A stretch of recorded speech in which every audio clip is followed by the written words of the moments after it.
इस कार्यक्रम के पुण्यार्चक हैं गुणायतन परिवार। गुणायतन परिवार द्वारा भोपाल में बड़ी सार्थक पहल की गई है, जिसमें बच्चों को संस्कार युक्त और गुणवत्तापूर्ण शिक्षा देने का मौका मिल रहा है। ये बच्चों की व्यवस्था की गई है, जिसमें 6वीं 7वीं के बच्चे इस साल लिए जाएंगे और 11वीं 12वीं और सीए फाउंडेशन के बच्चों को यहाँ रखा जाएगा। ये मेधावी छात्रों को प्रावीण्य के आधार पर उसे प्रविष्टि मिलेगी। पूरे देश भर से प्रविष्टि आएगी। प्रत्येक कक्षा में मात्र 30-30 बच्चों का ही चयन होगा और चयनित बच्चे वे होंगे जो अपनी प्रतिभा के बल पर चुने जाएंगे और उनको एक प्रकार की स्कॉलरशिप दी जाएगी। ये छात्रवृत्ति के तहत पढ़ेंगे। गुणायतन के समाज कल्याण की दिशा में एक बहुत अच्छी पहल है और ये सार्थक पहल है। इसकी शुरुआत भोपाल से हो रही है। ये भोपाल वालों के लिए बहुत गौरव का विषय है। इसके लिए गुणायतन के साथ विद्यासागर इंस्टीट्यूट और सेज और एपीटी, इन तीनों को भी मैं बहुत बहुत आशीर्वाद देता हूँ।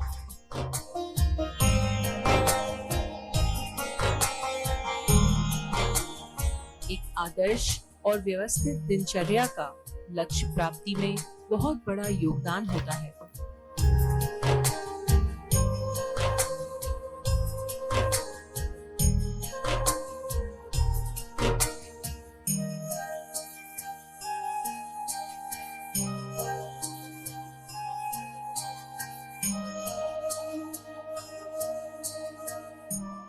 एक बार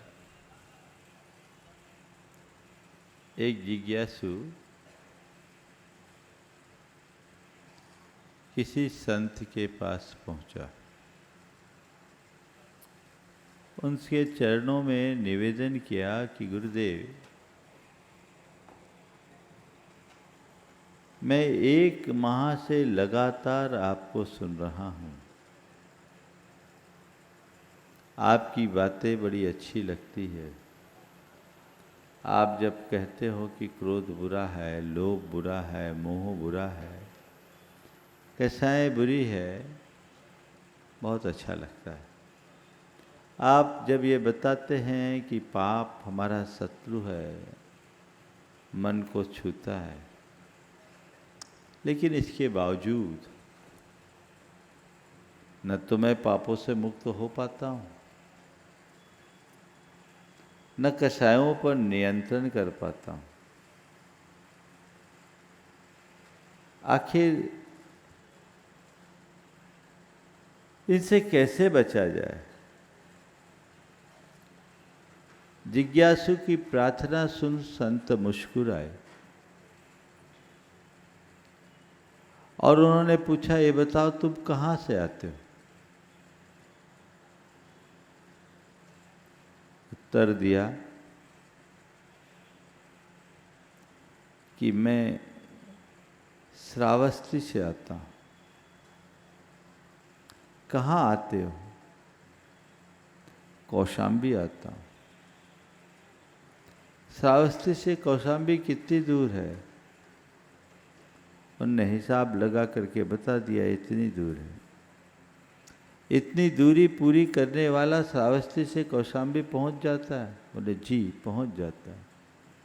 लौटने के लिए भी इतनी दूरी पूरी करनी पड़ती है? बोले हाँ, इतनी ही दूरी पूरी करके मैं लौट पाता हूँ। संत ने कहा, ये बताओ, क्या इस चर्चा से तुम श्रावस्ती पहुंच जाओगे? बोले नहीं गुरुदेव, चर्चा से कैसे पहुंचूंगा? पहुंचना तो तब संभव होगा जब मैं चलूंगा। तो संत ने उसे समझाते हुए कहा, बस यही तो मैं तुमसे कहता हूं, केवल धर्म की चर्चा सुनने से क्या होगा? फर्क तो तब पड़ेगा जब चलोगे। आज बात चलने की है, तब कल्याणक है। आज आप देखेंगे भगवान राजपाट धन वैभव सबका परित्याग करके निकलेंगे, वन की ओर चलेंगे। उनका दीक्षा कल्याणक है। मुझे पता है आपकी ऐसी कोई तैयारी नहीं है। क्या किसी की? मुहूर्त तो निकला हुआ है ना? लेकिन ऐसे आपकी कोई तैयारी नहीं है कि आप सब कुछ छोड़कर निकल पड़ो। लेकिन एक बात ध्यान रखने की है, जब तक हम चलेंगे नहीं तो मंजिल पर कैसे पहुंचेंगे? चलना तो पड़ेगा। आज चलो तो और कल चलो तो, इस भव में चलो तो, अनंत भव बाद चलो तो, चलना तो पड़ेगा। सवाल चलने की तैयारी का है। अब चले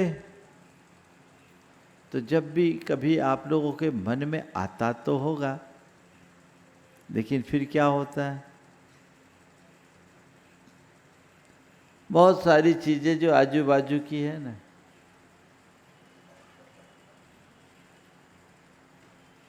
वो आपको जकड़ना शुरू कर लेती है। एक बार एक ने कहा, महाराज मेरा किसी से राग नहीं। थोड़ा स्वाध्यायी था और मुझे बता रहा था, महाराज मेरा किसी से राग नहीं है। हमने कहा बहुत अच्छी बात है, ये थोड़ा मोबाइल यहीं रख दो। बोले महाराज वो तो जरूरी, राग किसी से नहीं है, मोबाइल रख दो तो वो तो जरूरी है। कैसे काम चलेगा? ये मानसिकता हमें बदलनी होगी। अपने जीवन का ध्येय एक ही होना चाहिए, वह सर्वस्व त्याग।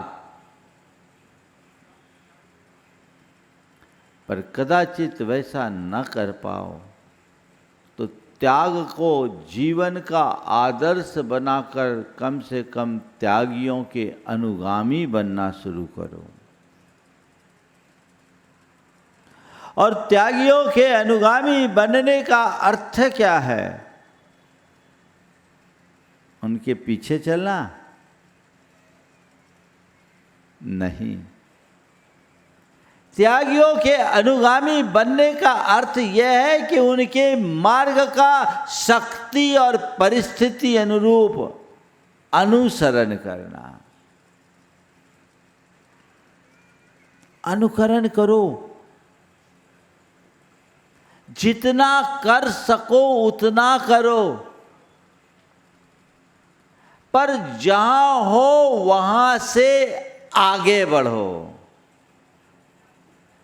बैठे रहने वाले कभी मंजिल तक नहीं पहुंचते और चलने वाले, सही दिशा में चलने वाले कभी नहीं भटकते। अटक जाए बात अलग है, भटकेंगे नहीं। चलो। एक दिन गुरुदेव ने बड़ी अच्छी बात कही थी हम सबको संबोधते हुए कि चिंतन मनन प्रवचन बहुत हुआ। चिंतन मनन प्रवचन बहुत हुआ, अब कुछ करिए। क्या बोला उन्होंने? अब कुछ करिए, करिए, आगे बढ़िए। वो शुरुआत भले धीमी हो लेकिन होनी चाहिए।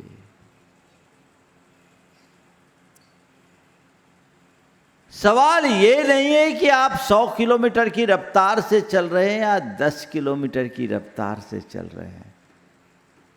देखना केवल ये है कि हम रुके तो नहीं हैं, चल तो रहे हैं, हर किसी की चाल अलग अलग होगी। चाल की चिंता मत करो, चलने की शुरुआत कर दो। दिशा सही हो, गति शुरू हो जाए तो व्यक्ति अपनी मंजिल तक पहुंच ही जाता है। हम सब मोक्ष मार्ग के अनुरागी हैं।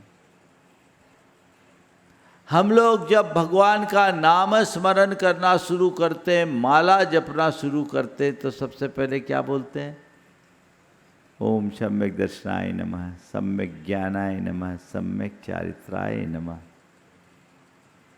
इसका मतलब क्या है? ये मोक्ष मार्ग हमारा इष्ट है, यही हमारा ध्येय है। तो जिस मार्ग की हम आराधना करते हैं, उस मार्ग का अनुकरण किए बिना आगे कैसे बढ़ेंगे?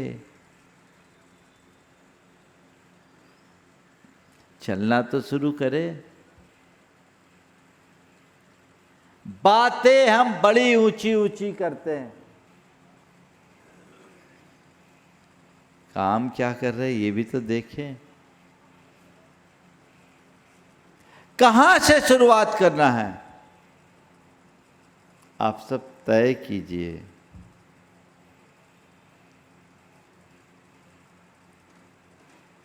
गुरुदेव ने मूक माटी में लिखा है, आवरण के सामने आते ही प्रायः नयन थम जाते हैं। आवरण के सामने आते ही प्रायः नयन नम जाते हैं, और आचरण के सामने आते ही प्रायः कदम थम जाते हैं। सामने आवरण हो जाए, आंखें झुक जाएगी, और जब आचरण की बात आए कदम रुक जाएंगे। जबकि हमारा मार्ग आचरण की दिशा में कदम बढ़ाने का है। आगे बढ़िए, आगे चलिए, रुकिए मत।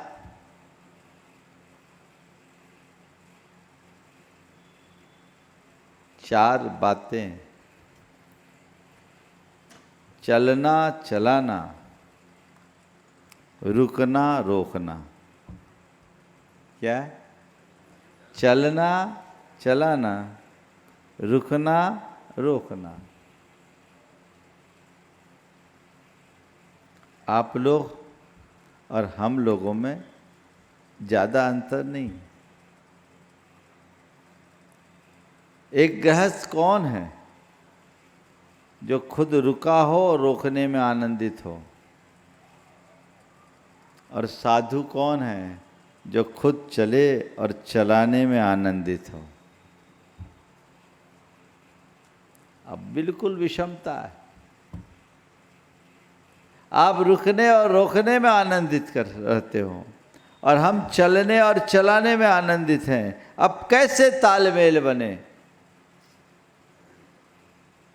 एक दिन गुरुदेव ने बड़ी बात कही कि जिसका तन रुका हो और मन चले वो गृहस्थ।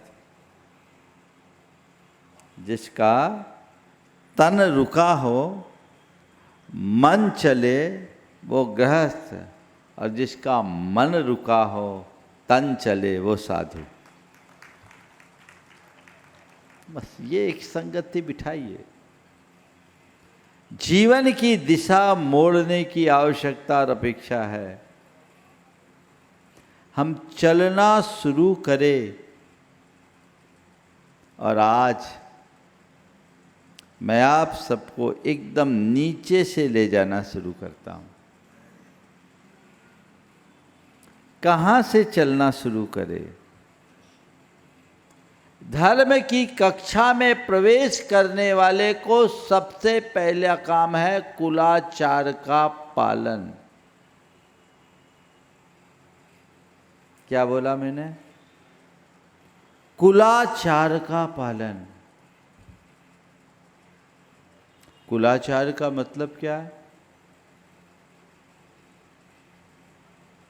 हमारे कुल क्रमागत जो संस्कार है उनका दृढ़ता से अनुपालन।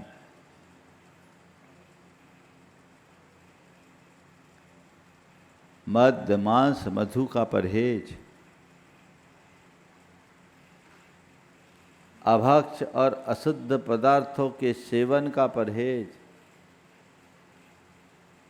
सात्विकता का अनुपालन, अपने खान पान और प्रवृत्तियों में दया का पालन, ये आपका कुलाचार है, जो हमें घुट्टियों के संस्कार में मिला। आप आपको भाग्यशाली महसूस कीजिए कि आप ऐसे कुल में जन्म लिए हैं जहां पीढ़ियों से हिंसा और हत्या नहीं हुई। अगर खोज किया जाए तो आपके डीएनए में अहिंसा मिलेगा। कितना बड़ा गौरव का विषय है। अहिंसा जिसके खून में हो। ये क्यों कर हुआ? क्योंकि हमारे पुरखों ने उसे मेंटेन किया और हम तक पहुंचाया। अब हमारी जिम्मेदारी क्या है? हमारी जिम्मेदारी क्या है? आने वाली जनरेशन तक वो चीज़ पहुंचाना। ये जिम्मेदारी है कि नहीं है? बोलो थोड़ा जोर से। ये कैसे पहुंचेगी? जब हमारे अंदर होगी। आज के इस दौर में आधुनिकता के नाम पर यदि सबसे ज्यादा कुछ प्रभावित हुआ है तो वो हमारा कुलाचार हुआ है। अब आप लोग कुलाचार की खुल्लम खुल्ला उपेक्षा करने लगे हैं, ये कहकर अरे आजकल तो सब चलता है, सब चलता है कहकर अपने धर्म और संस्कारों को ही चलता कर रहे हैं। आप नहीं समझ पा रहे हैं कि ऐसा करके आपसे कितना बड़ा अपराध हो रहा है। आप अपनी पहचान खो रहे हैं, अपनी आइडेंटिटी को मिटा रहे हैं। मैं आपसे पूछना चाहता हूं, अपनी पहचान को खोना क्या अच्छी बात है? बोलो थोड़ा जोर से। फिर आप क्या कर रहे हैं? अपनी पहचान बना रहे हैं कि मिटा रहे हैं?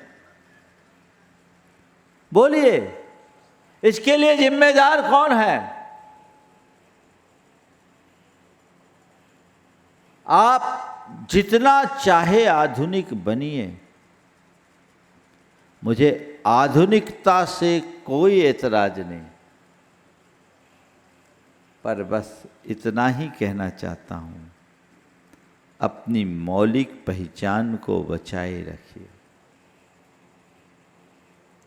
चीनी यात्री ह्वेन-सांग जब भारत आया, चीनी यात्री ह्वेन-सांग जब भारत आया, उसने अपनी यात्रा कथा लिखी। उसमें वैशाली का वर्णन लिखा।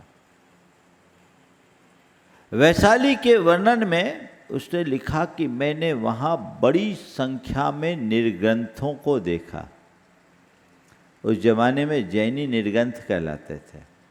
जैन धर्म को निर्ग्रंथ धर्म भी कहा जाता था। उन्होंने लिखा कि मैंने बड़ी संख्या में निर्ग्रंथों को देखा और समाज में उनका अतिरिक्त सम्मान था। क्या शब्द है? मैंने वैशाली के वर्णन में लिखा, मैंने वहाँ बड़ी संख्या में निर्ग्रंथों को देखा, समाज में उनका अतिरिक्त सम्मान था और उनकी सबसे बड़ी विशेषता थी कि सूर्योदय से उनकी दिनचर्या शुरू होती थी और सूर्यास्त में सिमट जाती थी। बोलो, ये क्या थी? ये हमारी पहचान थी। आज बची है? बोलो।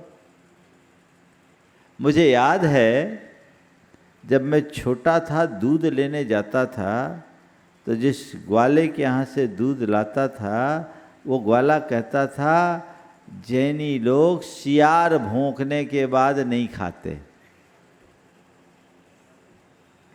ज़्यादा पुरानी बात नहीं, 50 साल 45-50 साल पुरानी बात कह रहा हूँ।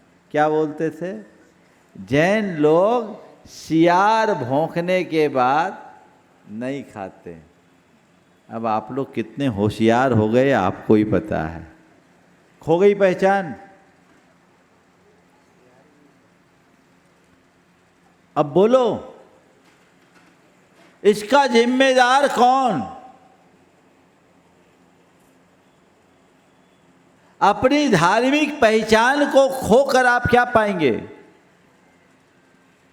जबकि इसके पीछे पूरा विज्ञान भी जुड़ा है। ये भी कुलाचार का एक अंग है। खान पान की शुद्धि होनी चाहिए। और रात्रि भोजन हमारे स्वास्थ्य की दृष्टि से अच्छा नहीं है, ये बात प्रमाणित हो चुका।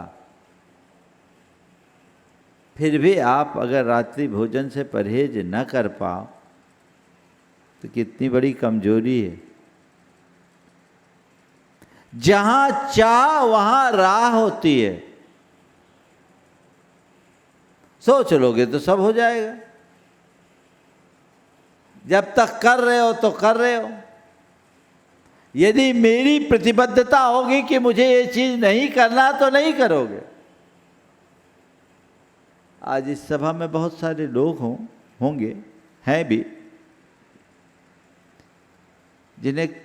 जिन्होंने कभी मद्यपान नहीं किया, कभी मांसाहार नहीं किया, लेकिन आपको बहुतों के बीच उठना बैठना पड़ता है, क्लबों और सोसाइटियों में भाग लेना पड़ता है, लोग ऑफर भी करते हैं, लेकिन आप उसे अस्वीकार करते हो कि नहीं? बोलो क्यों? क्योंकि आपने तय कर लिया कि ये कृत्य मेरे अनुकूल नहीं है।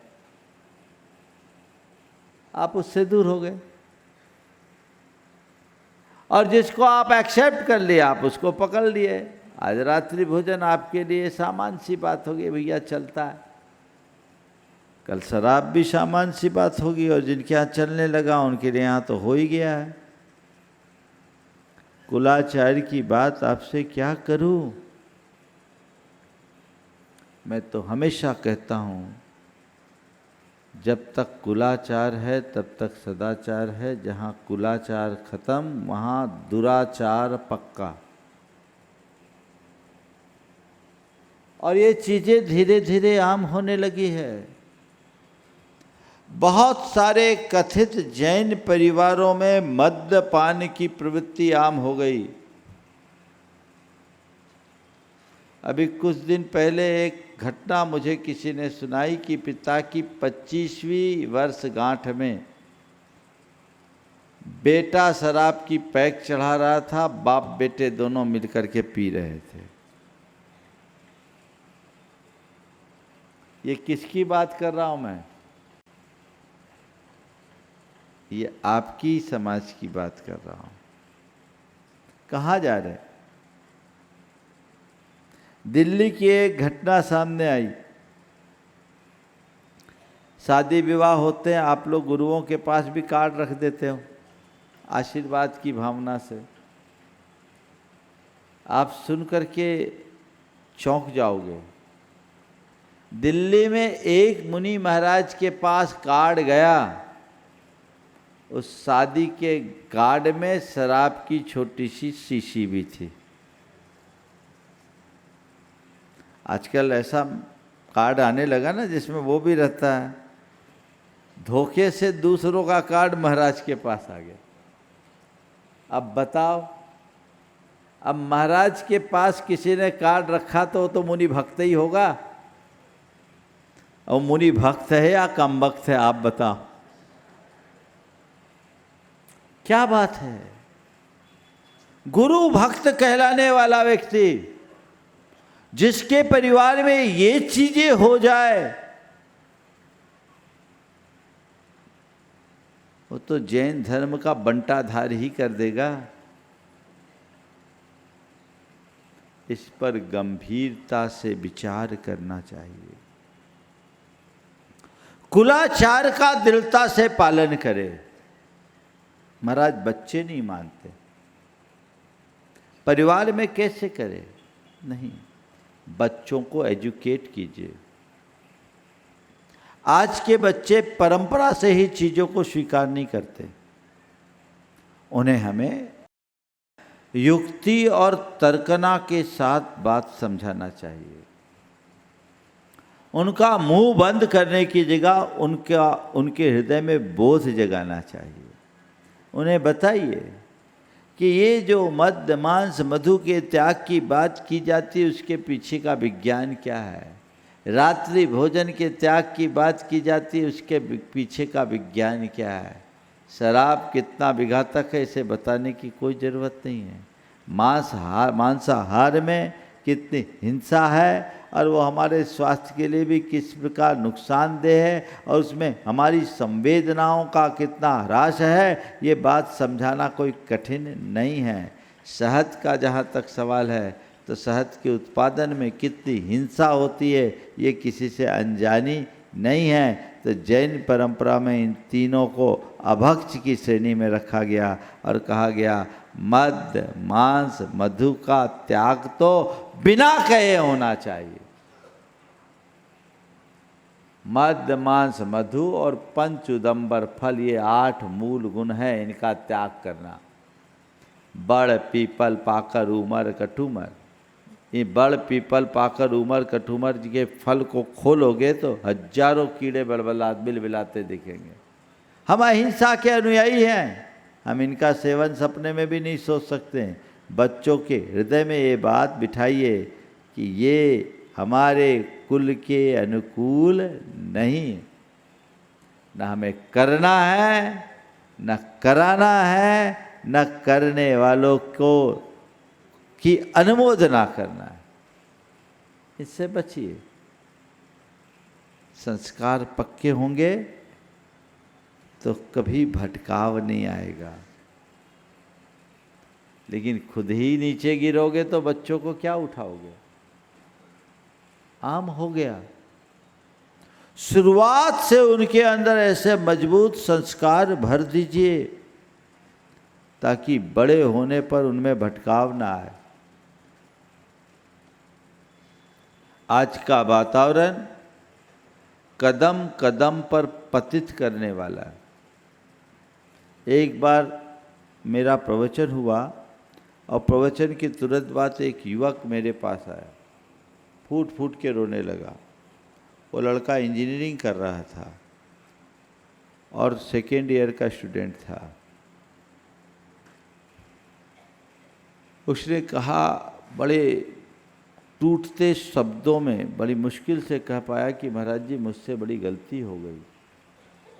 ये क्या? बोले महाराज जी मैंने 2 बार शराब पी ली। उस बच्चे को देखकर मुझे बहुत आश्चर्य हुआ, क्योंकि उसे मैं बचपन से जानता था। बचपन से जानता था। वो 12वीं तक कहीं बाहर का पानी नहीं पिया और इंजीनियरिंग में जाने के बाद 2 बार शराब पी ली। मुझे दुख भी हुआ, आश्चर्य भी हुआ। बोले कैसे हो गया तेरे साथ? बोले महाराज जी सीनियर्स का बहुत दबाव था। रैगिंग के नाम पर पहले उनने मुझे बियर की ग्लास में पानी पिलाया। महाराज उनके प्रेशर में मैं पी लिया। फिर इसके बाद शराब में पानी में उनने 10 बूंद शराब डाल के पिलाया। बहुत प्रेशर था तो एक बार मैंने पी लिया। दूसरी बार मेरा मन डगमगा गया। मैंने सोचा एक बार एंजॉय करके देख लो कैसा लगता है। सो महाराज मैंने वो पी ली। तो एक बार 10 बूंद और दूसरी बार थोड़ी सी मैंने ली है। महाराज आज आपने प्रवचन किया, मेरा हृदय अंदर से कचोट रहा है, आप मुझे प्रायश्चित दें ताकि मैं इससे बच सकूं। ये भटकाव के निमित्त है। यह तो उस बच्चे का संस्कार अच्छा था जो कि संभल गया, आज ठीक है, व्यवस्थित है उसका जीवन। अगर थोड़ा संस्कार कमजोर होता तो बर्बाद होते देर नहीं लगती। इसकी उलट एक दूसरा उदाहरण, सम्मेद शिखर जी में मेरे पास एक परिवार आया, उनका बच्चा बहुत ब्रिलियंट IIT कर रहा था और दोस्तों के चक्कर में फंसा, ड्रग एडिक्शन में फंस गया। पूरा एक स्कैंडल खुला जिसमें वो संलिप्त था। पूरा परिवार परेशान कि इसे कैसे रुके, फंस गया, बुरी तरह फंस गया। मैंने बातचीत में पूछा क्या हुआ, तो देखो माँ बाप की गलती कहाँ होती है। जब इसको वहाँ भेजा, रैगिंग चल रही थी, इस तरह की बातें इसको जब प्रेरित की जा रही थी, बच्चे ने घबरा करके बोला तो माँ बाप बोले हम लोगों से गलती हो गई। हमने कहा बेटा तुझे IIT करना है, थोड़ा टॉलरेट करो और थोड़ा एडजस्ट करो। हमारी ये उल्टी सीख इस बच्चे का पूरा भविष्य बर्बाद करती। टॉलरेट करो, एडजस्ट करो। धन्य है वह अपना माथा पकड़ करके बैठे थे, सिर ठोक रहे थे कि हमने कितना बड़ा कुकृत्य कर लिया अपने बच्चे के भविष्य के साथ खेल कर। काश अगर ऐसी स्थिति थी तो बच्चे को मजबूती देते, मैनेजमेंट से जा कर के शिकायत करते, उसके लिए संबल देते, और कदाचित ये संभाल पाना संभव नहीं था तो बेटे से कहते बेटे तेरी पढ़ाई हो या ना हो, हमें तेरे चरित्र की ज़रूरत है, तू वापस लौट जा, हमें ऐसी इंजीनियरिंग की कोई ज़रूरत नहीं। हमने प्रमुखता किसको दी? हमें ये देखना है। तो कुलाचार का दृढ़ता से पालन आपके धार्मिक जीवन की सबसे पहली शुरुआत है। ये सुनिश्चित कीजिए कि मैं अपने घर परिवार में कुलाचार से कोई कॉम्प्रोमाइज नहीं करने दूंगा, और ये चीजें थोपेंगे नहीं, बोध जगाएंगे। कुरल काव्य में एक बड़ी ही अर्थपूर्ण बात लिखी। वहाँ लिखा है कि धरती की उर्वरता का पता उसमें बोए गए बीज से लगता है। धरती कितनी उपजाऊ है, बीज बोते हैं, उसमें उगने वाली फसल से लगता है कि धरती कितनी उपजाऊ है। तो धरती की उर्वरता का धरती की उर्वरता का पता उसमें उगने वाली फसल से लगता है। वैसे ही मनुष्य के आचरण से उसके कुल का पता चल जाता है। आज आप लोग एयरलाइंस के माध्यम से एक जगह से दूसरी जगह जाते हैं, 5 स्टार होटलों में रुकते हैं, आपको जैन फूड अलग से ऑफ़र किया जाता है, जैन थाली अलग से ऑफ़र की जाती। किसके बदौलत? बोलिए, ये क्यों मिल रही है? बताइए। हाँ, आपकी प्रतिबद्धता के परिणाम स्वरूप मिल रही। और जैन होकर के भी यदि आप खुद उसकी उपेक्षा करोगे तो चीजें आगे चल पाएगी क्या?